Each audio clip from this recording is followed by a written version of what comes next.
people said that if you worked the night shift at a deserted convenience store, you would occasionally see things you shouldn't see.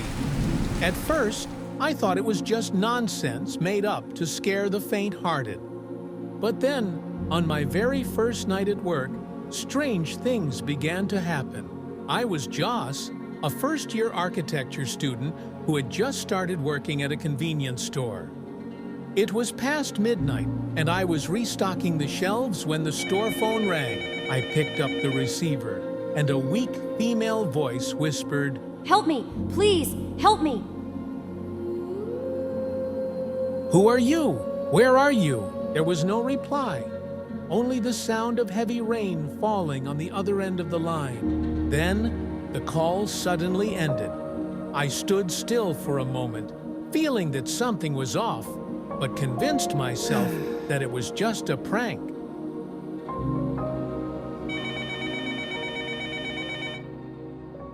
Open the door.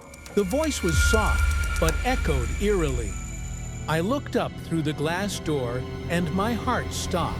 Under the torrential rain, a girl in a white dress stood motionless.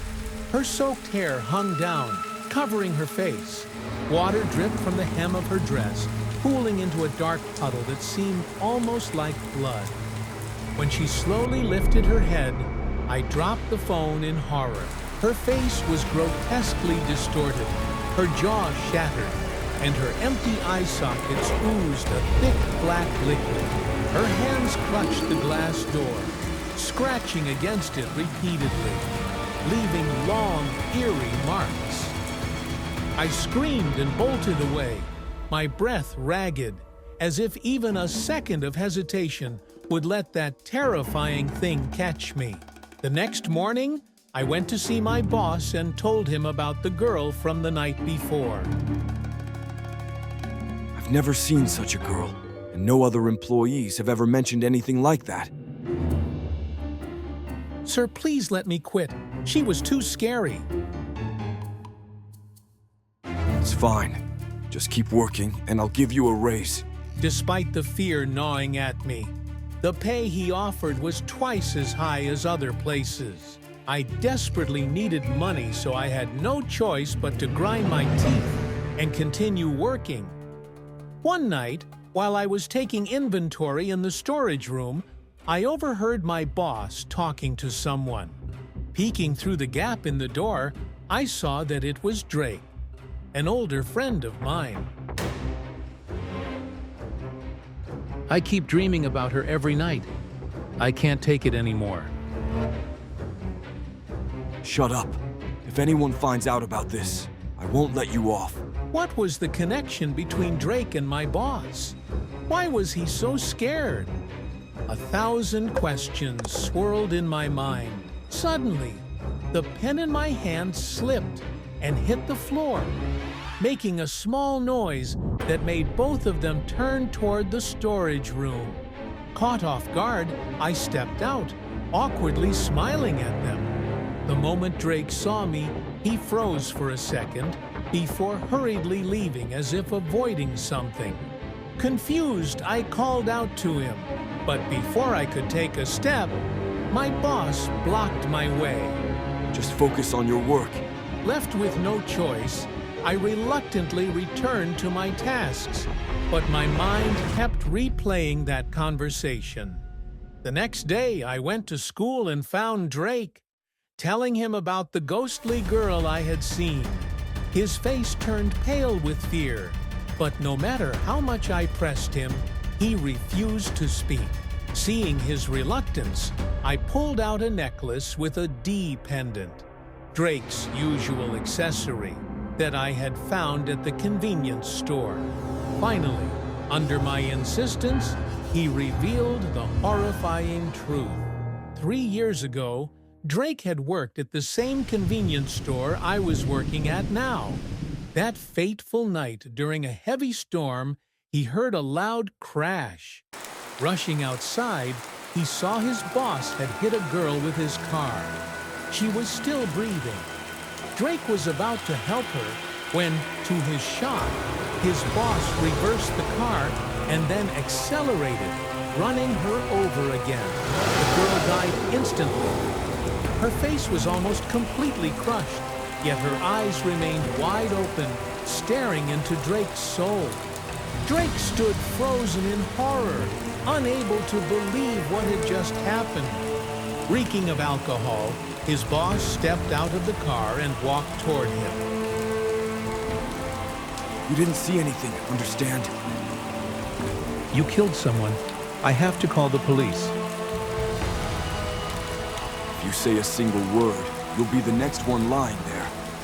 Then he stuffed the girl's body into a large sack, threw it into the trunk, and drove away. Drake stood frozen in the rain, watching the car disappear into the night. For the past 3 months, I've been dreaming of her cries for help. Her face is terrifying. Then where did he take her body? I don't know. I quit my job right after that and never went back.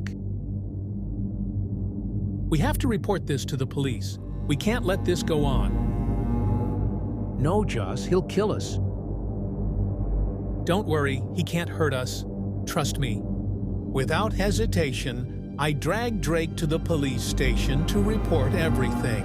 After listening to our statement, the police showed us a photo. Drake immediately recognized it as the girl from that fateful night. It turned out that just a few days ago, a sanitation worker had discovered her remains buried in a landfill. The police launched an immediate investigation and soon arrested my boss. Have you ever gotten lost in the forest? I had a terrifying experience that still sends shivers down my spine every time I remember it. The images from that day are etched into my memory, never fading. My name is Linda. I am 20 years old and a second-year economics major. I have 2 close friends, Mike and Mark. We've been inseparable since we first entered university. But after our mountain trip last month, one of us never came back. We had planned a trip to a mountain about 60 kilometers from our university, a place known for its untouched scenery and fresh air. We arrived early in the morning, with fog still blanketing the mountain, creating an eerie yet exciting atmosphere for adventure lovers like us. By noon, we finally reached the summit. Looking down from above, it felt as if we could see the entire city stretching beneath us. It was really worth waking up early today. Let's take a picture together. In the afternoon, we packed up and started making our way back down. However, after walking for a while, something felt off. It seems like we are lost. What should we do now? It's getting dark. We have to contact the rescue team. No way! There is no phone signal here. Maybe we have to stay in the forest tonight. It was getting dark, and the further we went, the more exhausted we felt. Our food and water had run out, but fortunately we came across a stream, so we decided to set up camp there for the night. I'm having a really bad stomach ache. I need to go to the bathroom for a bit. A long time passed, but Mark still hadn't returned, making us start to feel worried, so we searched for him together. Suddenly, slow, chilling footsteps echoed ahead, as if someone or something were approaching.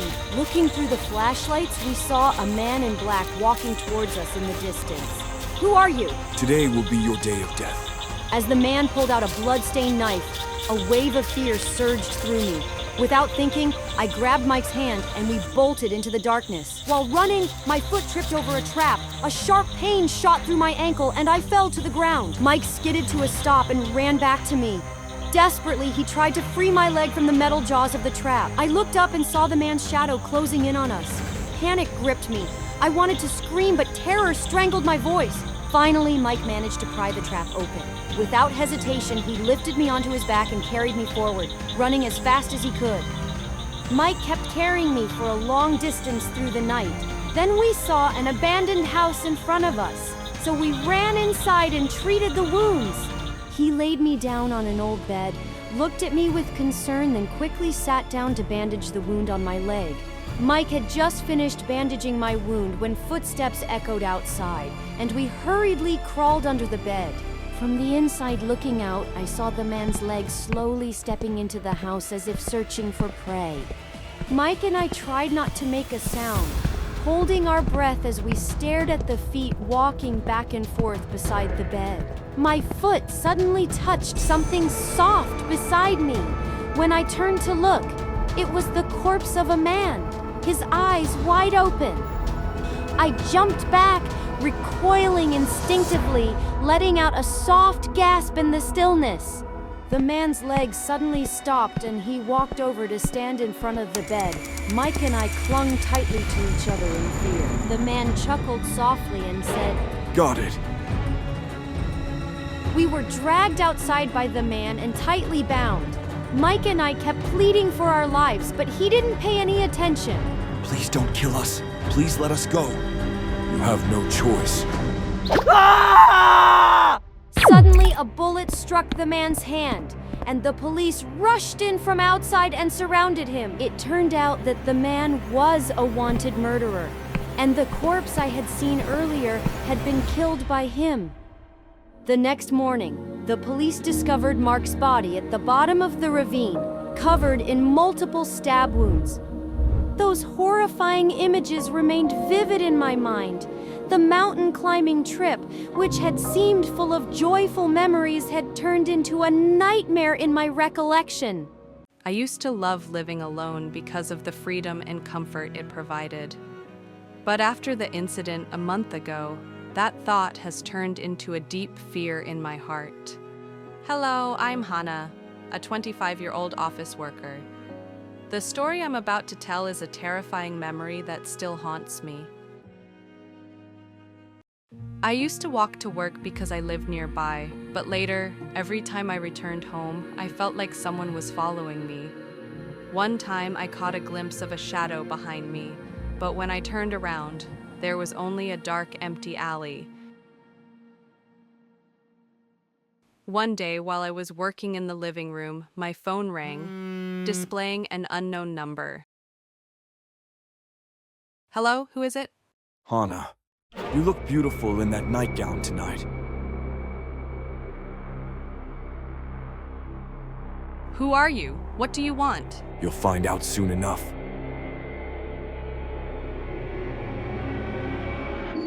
A chill ran down my spine, but I bit my lip, trying to shake off the fear and focus on my work. Moments later, a sudden knock at the door made me jump. My eyes darted toward it, an indescribable unease creeping over me. Who is it? It's already this late. I went to the door and looked through the peephole, but I didn't saw anyone, just a long, empty hallway. Unease settled over me, and I sank into my chair, unable to concentrate on work anymore. Suddenly, I heard the sound of a key turning outside. Someone was trying to break in. My heart pounded, and before I could react, the door swung open. A man stepped in, his cold gaze locking onto me. A large scar marked his eyebrow. It looked familiar, but panic clouded my thoughts. Who are you? The man didn't answer. He just walked slowly toward me, pulling a small knife from his pocket. Don't come here, I'll call the police. He ignored me and kept advancing. Out of fear, I grabbed a vase from the table and hurled it at him. The man slightly tilted his head and raised his hand to shield his face. Seizing the opportunity, I quickly grabbed the phone from the table and dashed straight into the bedroom. My hands trembled as I tried to dial the police. Outside, his heavy footsteps stopped in front of my door.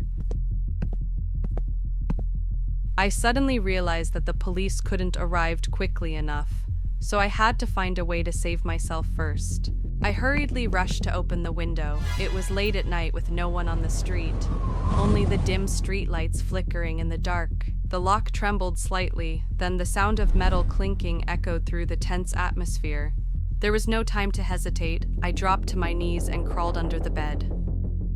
Right after that, the sound of the door opening echoed as the man's footsteps entered, each step slow but steady. I held my breath, lying still and waiting, hoping he wouldn't notice. As the man moved toward the window, I seized the opportunity and bolted for the door. I dashed toward the main door, but before I could reach it, he grabbed my hand and yanked me back. My whole body was thrown hard onto the floor. A sharp pain shot through me. I groaned softly, trying to prop myself up with my hands, trembling as I crawled backward. Don't waste your energy. You won't escape. I suddenly recognized the familiar voice. He was the pervert who had just been fired from my company. I never expected he would target me this time. Luke the pervert, stay away from me.